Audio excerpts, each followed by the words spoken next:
The Taurus full moon swings in around 2 a.m, Sunday in Australia, marking our Beltane festival and the arrival of spring. The flowers are out, baby birds are fledging, and we're coming in and out of lockdown. On the other side of the world, the Northern Hemisphere is shifting into the darkness of winter and Halloween, the closing of a cycle. The moon loves to be in Taurus. It likes the easy pace, warmth, simple pleasures and comfort of Taurus energy. Taurus brings stability and perseverance. It's the strength of a bull. It's a material earth sign that helps establish a sense of ownership, entitlement and self-worth. But since March 2019, Taurus has been undergoing a social revolution, while Uranus, a slow-moving outer planet, trolls through its sign. Kilauea blew in Hawaii as it made its entrance, a literal manifestation of Taurus, the Earth, and Uranus, explosion. Uranus is linked to generational upheaval, technology and innovation. And in Taurus, it has us questioning the way we work, the way we use money, and the way we have claimed and used the Earth. We've got 6 more years of this, and in that time, Uranus will continue to revolutionise what we claim, own, and work for.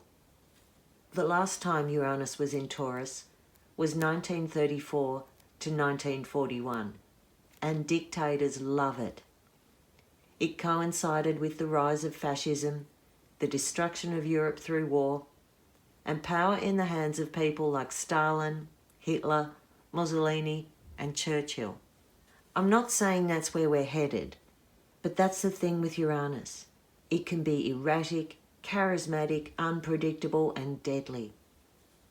Lucky it's only in Taurus once every 84 years, when we need to have a good hard look at ourselves and challenge our values. Uranus is unequivocal. It doesn't like to be constrained by tradition or the Earth. It's not a partner of choice for the moon, but here they are together with this full moon on the eve of the US elections, in the middle of a pandemic, and with something explosive to uncover. This could mean a sudden change in circumstances, emotions erupt, and mama bear protection instincts rear full height. The mirror is shining back on some emotional truth, and it's painful. It's time to be mindful, ready to seize an opportunity when it matters, be accountable, be vulnerable. Revelations and exposure are characteristic of this moon, but the underlying Uranus MO always seeks freedom. Taurus, Scorps, Aquas and Leos, born at the end of the month, might see a 180 switch on the current outlook, even going back 6 months ago when the world got strange and plans got disrupted. While Uranus and the moon are reflecting back some blinding truth this weekend, Mercury, god of communication, has been retrograde in Scorpio and Libra, digging up dirt, doing forensics, and inflicting mental torture, self-induced. Next week, Mercury crisscrosses through a jarring aspect to Saturn and uncovers a nugget with no place to hide. It could be a missing piece of info, a word that fell out of your mouth, or a long overdue blink and you miss it acknowledgement that runs deep. But Mercury is compelled to bring it to the surface. Within 48 hours of the full moon, Mercury turns forward in Libra, ending its retrograde phase and bringing a truth bomb with it. Fun fact, it was assumed when Mercury was retrograde, and therefore not visible in the sky, the god was in the underworld, coordinating and delivering messages, contracts and deals with the Lord of Death, Pluto. Only Mercury had a gold card pass between the land of the dead and the land of the living without paying a price. Mercury's re-emergence from the underworld into Libra is closely shadowed by dwarf planet Haumea. She is a primal force of creation, a Hawaiian fertility goddess who began as molten lava and gave birth from different parts of her body, forming a landscape, islands and mountains. Conversations, agreements and connections we make during this full moon can change the shape of what we know, and like Haumea, regenerate in multiple forms, birthing new worlds. This is especially true for Librans, Aries, Cancer and Capricorn, born between 16th to 20th of the month. You guys get a wake-up call that means you can take action, reposition yourself and let go of the past. Over in Capricorn, Jupiter, Pluto and Saturn have been doing a historic dismantle and deep cleanse. Under this transit, which covers most of 2020, the pillars of society have their foundations exposed and inequalities are laid bare.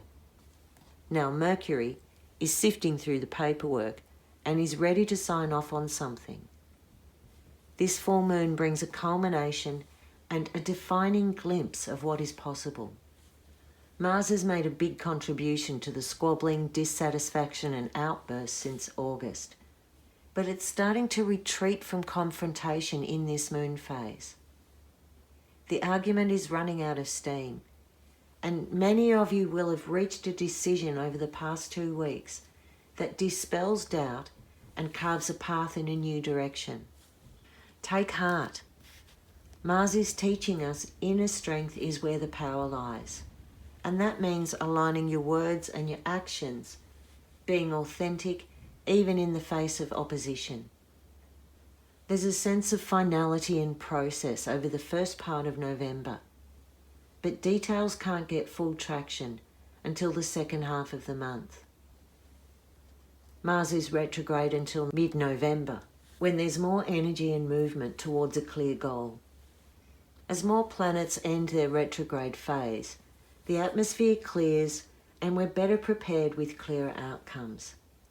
The full moon over the weekend marks the transition of the seasons and comes with a Uranian bolt of insight, piercing through illusion. As unsettling as it sounds, the comfort zone is being shaken up, and our vulnerabilities will reveal true strength. This moon has punk attitude and shoves a direct challenge to the old guard. Everything is in cycle, and the new world is opening up. I'm Merryl from My Mystery School. Like, follow, share and subscribe, and if you want to learn My Mystery School topics, contact me through my website www.merrylkey.com or at Teachable, My Mystery School.